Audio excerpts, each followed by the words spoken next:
Okay, in case y'all hadn't figured it out, bridge inspection is a moving target, without question. And I'm sure by the time we get this rule, this all under our wings, there'll be something new. It seems to be the way the last 10, 15 years have gone. Anyway, I'm David Miller. I'm Chief Maintenance Engineer for Louisiana DOTD. Yeah, like Haley said, we're the only one with the D on the end. The D stands for development, for whatever that means. I think it has something to do with public works. Today, we've got three of the vendors that provide the software that we need to be able to do the jobs that we do with the inspection. And so you heard first from the states and their perspective. Now we're going to hear from some of the developers, some of the challenges that they see and what their timelines are. I did talk to Scott with Agile back there, and they're ready to go as well and have a pretty short timeline to be ready to implement with the states that they're working with. So we have with Asset Intel, we have Hunan. With Ashto Ware, BRM/Mayview, we've got Zach. And with Bentley Systems, we have Bob. So we'll get a perspective from them, and they'll each give a 5-10 minute presentation on what they think is their best steps forward, what they're doing to make this happen for us so that we can do what we're supposed to do. Hi, everyone. My name is Human Parvarde. I'm with Asset Intel, and as many of you know, we have this software called InspectX that help DOTs with their inventory and inspection management. So I'm just going to go over a few slides quickly, tell you about what's our plan, what we've done, and how we're planning to transition our clients.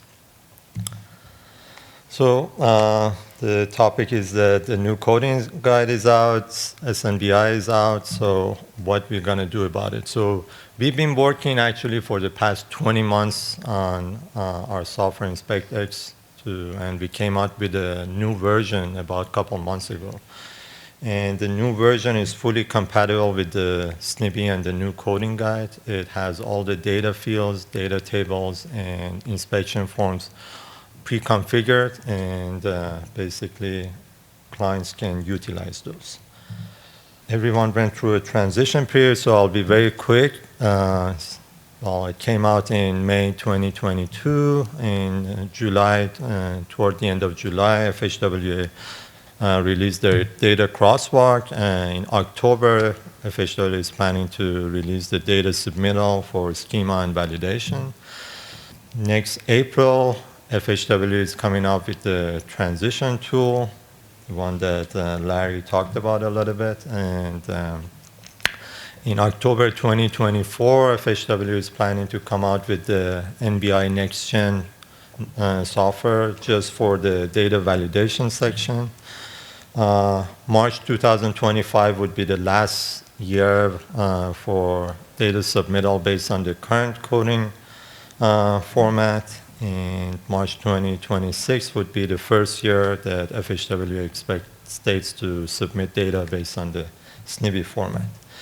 And fast forwarding to March 2028, basically the whole inventory is supposed to be converted to the SNBI format, and we would have 100% data based on SNBI if everything goes well. Data crosswalk is out, for those of you who don't know what it is, it's basically logic for transitioning the data from the current coding guide to SNBI format. And internally, we are working on implementing script similar to what FHWA is doing to automate this data transition on our side. And many of you are familiar with this, but pretty much most of the fields have like a mapping to new fields, and for those that are drop down, a lot of those drop downs will map to new values, but some of those are called temp. So what it means is that they can be a number of selections. So the software chooses them as temp, and then inspectors or people in the office choose the right values. So how are we going to help our clients with this transition? Basically, once we are done with developing our own version of the transition software based on the data crosswalk, we can implement it and run it on our client's data. And the nice thing about InspectX is that it'll provide the ability to collect NBI, the current NBI format and the SNBI format at the same time next to each other or separately. And basically, different clients want to approach things differently. A couple of strategies that are going to be there that the software provides is that first one is a gradual, basically, data update like what Stephanie was talking about. For example, first round, you can add your span data, new condition data, or like as Louisiana plans, scour data. And second rounds, you'll keep adding to this basically what's remaining from the SNBI. By the time that you need to do your data submittal, you're done with all the data collection. Another strategy is that rather than doing like different section, you choose a team, and then that team can perform the basically SNBI data collection on all bridges that are assigned to them. Can be like a small set of bridges or larger. Once that team is done with their data collection, one round of data collection, they can come up with a set of lessons learned and go back to the central office, share that, and then they plan for expanding that data collection to a bigger geography. So these are some of the strategies that when we talked with our current clients, they want to approach. They want to utilize those, but as David said, it's a little bit of moving target. The states are still in the planning phase and they haven't finalized their planning. In terms of our client migration, we have migrated Vermont, which is one of the states, about a few weeks ago, or yeah, and then we plan to migrate Arkansas to the new format next month, and North Dakota, Utah, and Georgia will be by the end of next year, and some other DOTs like Tennessee, Virginia, and Kansas, we are still in the implementation phase with them, so we expect them to be ready around early next year. Our recommendations, same things that you heard for state, don't wait, plan ahead. It's a big takeover, and try to talk to other states and share the knowledge with each other, and also talk to all the vendors and consultants to learn about their capabilities and see how they can help you. Thank you. I'll be here, and also me and my colleague will be at our booth. If you have any question, we'll be happy to answer that or show you how InspectX can help you with this data, new set of data collection. I sent the wrong presentation. That's okay. I sent you the presentation for 2 weeks from now. Okay, so then I guess the thing that I wanted to talk about, just with my quick few minutes here, to help you understand how this impacts the states. I know a lot of you are representatives from states, and you know how bridge management system will impact you directly, but several of you are consultants, or you have products that you are vending to the states, and you want to know, what is this bridge management software? It's not magic software that just makes everything happen. So the use case that I wanted to give is an example from some work that Georgia has been doing recently. So, for example, they put into the software the settings of how quickly do they think the bridges will deteriorate. They put in the inspection data, what condition are their bridges in. They put in what types of treatments do they do to their bridges, and how long do they expect those treatments to last? What kind of protective value do you get from protective systems? What are the rules about when you can do certain types of treatments, whether that is your fixing the joints, or when can you paint versus when do you need to totally replace beams, those kinds of things. All of those rules go into your bridge management model. And then you put in things like your funding. I have this much money to spend. Maybe if you want to get really complex, and this was the example I had from Georgia, how much money do I spend on preservation versus rehab versus replacement? Some states, it's kind of flexible. You have just this much money to spend. You spend it where you think you need it. In other states, it's more fixed, that it's got to be a certain percentage of the budget needs to be spent on preservation. And so you put these things into your model, and then you run the math through all of those settings, all of those limitations, and it puts out afterwards, well, this would be what would be the best benefit for your money, this would be the next best thing you could do, and so on. For these bridges, it recommends this treatment, it recommends this product, you know. Put polyester concrete on these bridges, put thin bonded polymer on these ones. Goes into those kinds of details and recommendations, and there are scores with all of that. The really neat thing that I wanted to show you, and I guess I'll have the graph if you want to come catch up with me later and you want to see the graphs. They're cool, but they're graphs. So, you know, I understand if you don't want to. What happened in Georgia's case is they ran a model over the next 10 years.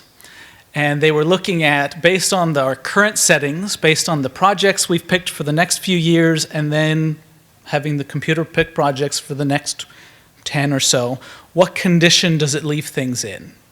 And they had their TAMP performance measure target. We're trying to get above 70% in good condition and under 10% in poor condition. The poor condition one they've got totally in the bag. They're really good on that side.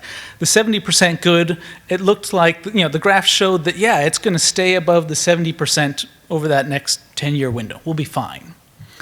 But out of curiosity, they cranked up the numbers and said, what about in 20 years? And they ran the same model. And it showed that in 20 years, your amount of good wasn't going to meet the target anymore. It was going to drop down below. The amount of poor bridges was going to catch up and overwhelm the budget settings that we were feeding into it. And so they went back, and this is where computer models and bridge management software are, this is the wizardry, right? We went and ran more models. So we ran, what if we increase the funding? What if we change the rules? What if we, you know, how can we change our practices to meet that target in the long term? And the real breakthrough was to find that if you just shift some of your money from replacements to preservations now, then in that 20-year projection, you start to meet the targets. And so I know we've all been here, we're going to be here for several days talking about, hey, preservation is great. It's better than replacement in many cases if you can preserve what you have.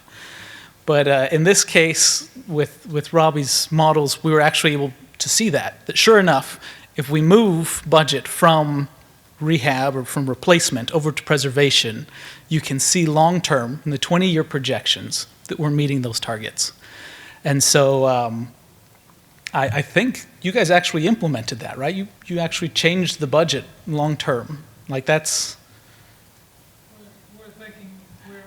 You're making the case for it right now. Okay, that's probably a better way to say it. They haven't changed it for sure yet, but they're making the case now that, hey, we should change our budget distributions now because look at these effects long term.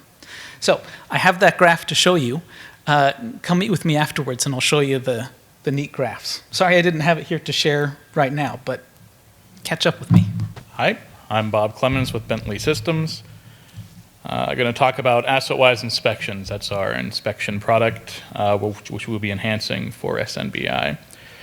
Before I go on, I will say we are not a BMS. We are an inspection management system, so we don't handle much of that stuff was just mentioned.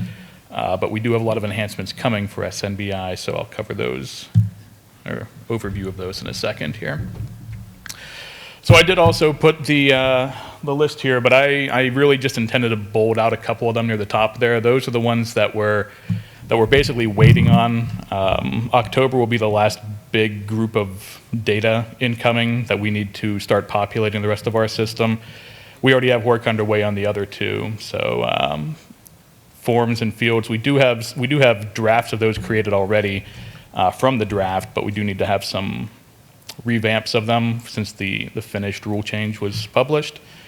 And the crosswalk we already have underway. So Brief introduction. This is just my overview title slide. We are totally committed to the SNBI compliance effort here. Keynotes here are, we are already working, we have a user group created. We met several times, dating all the way back to the first draft. We kind of fell out of meetings for a while because there wasn't much to discuss, but now that the final rule change is done, we are picking those back up probably in early Q4. I'll have some information at the end of the presentation if any existing or potential users would like to participate with us. But a lot of this stuff is based on feedback from them in addition to just the coding guide. We expect all this functionality will be available well in advance of the need. A lot of it's already there. A lot of it is just we're building out more configurations to the product. And once we have the final validation steps, we'll just program those into the configurations that we have. And finally, this will all be done at no additional charge to any users, regardless of how old the user is, if it's been here legacy and spec tech. We're expecting that all of these should be upgraded into SNBI fields and forms and all the data that we need at no additional charge. First up, this is just a list of some enhancements. Some of these are already done. Like I said, I don't really have exact timelines to list on these, but this is all stuff that's basically on our roadmap regarding SNBI.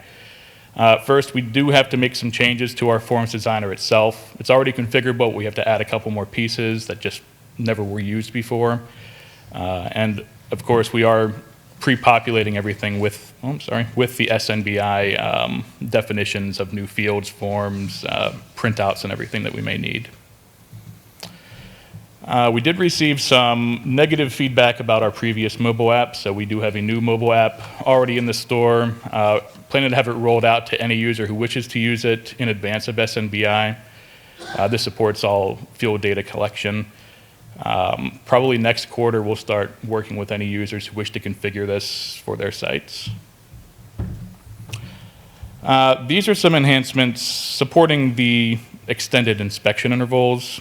First off, we do have some improvements to our scheduling handling.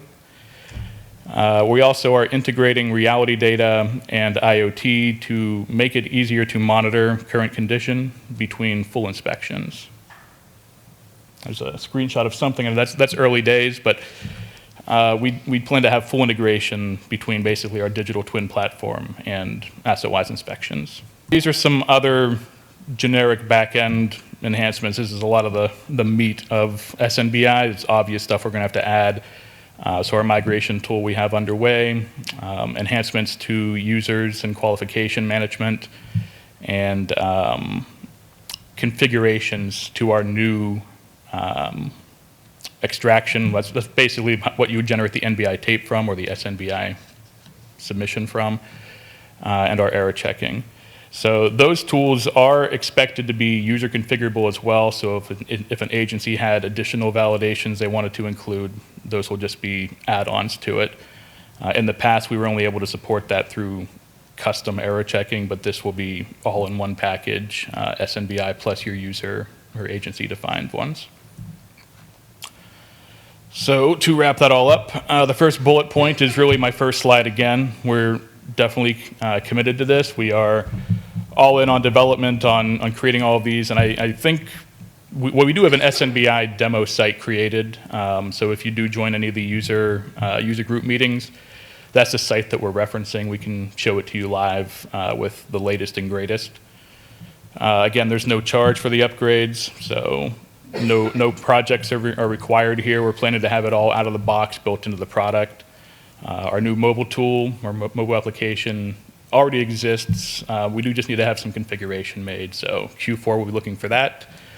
And the last 3 bullet points are really around the future of what Bentley's adding in here. So we have reality modeling to add the 3D aspect to these inspections. Whether you're at the bridge or not, you can view the model, view the data on the model. Using that reality data to accurately detect the change over time. We do have AI in use here, but also just manual comparing between last year's reality mesh and next year's reality mesh, for instance. And incorporating real-time and IoT sensors to provide some of that performance-based management. This is just a quick information slide. If you are a user or a potential user who would like to get involved, you can either contact me or Mark Kusarich. We'll both be at our booth right inside the door in the back corner. Or email us if you like. And that's it for my part. I've got a few questions that I can ask, but I'd like to open it up to the audience first. If anybody has any comments or questions. Question, and it's more related. So the way I understand you talking, those of you that are up there, it's not going to really be a problem to get the inspection piece ready to collect the inspection data as it's laid out by Federal Highway.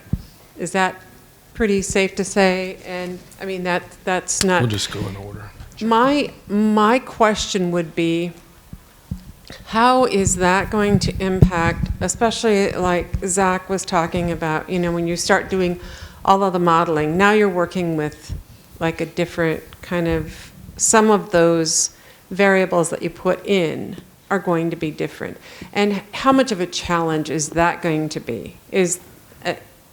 That's my question, I guess, and I mean, I know, Bob, you said that you really don't deal with that part of that. What's that? I think that's 5 questions. Oh, come on. Really, it's just how is the change in that actual data that's collected going to impact how your management system is going to deal with it? Like, well, there's a very small set of that data that is, oh yeah, this is Scott from Agile Assets, by the way. Not everything that's collected on the inspection side ends up being necessary to run an analysis scenario. You know, a lot of the models with the decision trees, deterioration models, all the things that are set up, you don't require every piece of data from the inspection to run an analysis and get something good out of it. So, you know, I would expect this to be minimal change in the impact on the management side. Certainly, probably a little bit, but maybe not as intense as you're inspecting. I completely agree. If you're doing an element-based modeling, I mean, elements are not changing at all. And if you're doing a component-based rating, components are, the naming is changing, but in terms of like the values, the changes are minimal to nothing. So the changes to the management side, there would be some changes in the programming, but those changes would be minimal comparing to the inspection side. They've got it exactly right. So probably the biggest change that you'll see initially will be in terms of the changes in the deck area. That you have the calculated deck area field, and then you have essentially the deck area override because it's a skewed bridge or a curved bridge or something like that. That's probably the field that's going to affect your TAMP models at the beginning the most, just because it changes the deck area of your inventory a little bit. But it's true that your general condition ratings are the same, your elements stay the same. If your models depend on those in a large way, you won't see major changes. But with time, the new guide allows you to collect more risk-based things. Are there overtopping risks to this bridge? Are there problems to its bearings specifically? You have more fields that I expect, so you probably won't see huge changes right out of the gate because the things you've been using are still there. But with time, you'll have the ability to lean on these other risk-based fields to improve the accuracy of your models. From our side, most of our users use BRM for their modeling, so we have existing BRM sync integrations, and we would be shipping out updated mappings for those, so there would be really no user intervention necessary aside from just to make sure that it's in place by the time you want to start using those new fields. What sort of timeline or is each one of you looking at to be ready? Well, that's a loaded question. I mean, it's pretty big, but It's a big question that everybody wants to know answers to. yeah, I think the answer I'm supposed to say is by the time our users require it, we will have it. But But a lot of the stuff that we've created is actually already in the system. It's just a matter of a user asking us to turn it on for them. So I think we're good, but we haven't gotten to the point where a user has asked us for that. I think actually Louisiana might be a good target for us to get like our new field set up, for instance. But it's really on a one-to-one basis based on what users need of us right now. In terms of running the models, with BRM, because of its flexibility, you could start doing that now. You would just add them to your utility and your you could start that now. But the inspection part, is, of course, is coming next summer for us. So for us, our new version, we've already started rolling out to our clients. We started with Vermont a couple of weeks ago. We're going to do the migration for Arkansas toward the end of next month, and pretty much all the other clients before the end of the year. But when they're going to start the SNBI data collection, that's a different story, and that depends on the states, as Bob mentioned. Yeah. And you may, I know you'll cover this, one of you covered this anyway, but will your software convert the existing NBI data to the new SNBI? We are planning to have a migration tool built in. So we are planning to have a migration tool that most users will probably want to use. I'm not sure exactly what the output of the federal tool will be, if that will give us an update that we can import or anything like that. But we're planning to have one built in with the crosswalk translations incorporated. Yeah, about half the fields come straight across, and the other half need some kind of human intervention to look at, is it going to be this value or that value in the new setup? But it is the plan to accommodate anything coming over, and then also some agencies have been ahead of the ball and are already collecting some of the new fields. And if so, you just need to map that to where it goes in the new setup. Somewhat similar. We are working actually right now based on the data crosswalk to develop our translator. And we are planning to have a two-way translator. So if a state like North Carolina wants to start doing the data collection with SNBI, they can do it, so we can just bring back the data to current NBI format for the tape submittal. Yeah, and I guess one final question related to that is, will it be done, would you do it in phases or all at once, the conversion, or can it be done either way? How's your programming going to attack that? I don't know that we have the definite answer on that yet, but I think that each report will probably have the option to do it individually. Mark can confirm for me if that's, as well as probably a bulk option to do more than one. So probably both ways is what I think we're doing, but I can't commit to that 100% right now. Yeah, that's up to the states in terms of do they want to try and blend data, that some is done in one inspection format and one in the other, and you mix them. In terms of the modeling of things, we can definitely do any of the bridge management modeling with blended data if necessary. What we plan as of now is that once we have the translator ready, we're going to run that on the current data, so it spits out the SNBI version of it.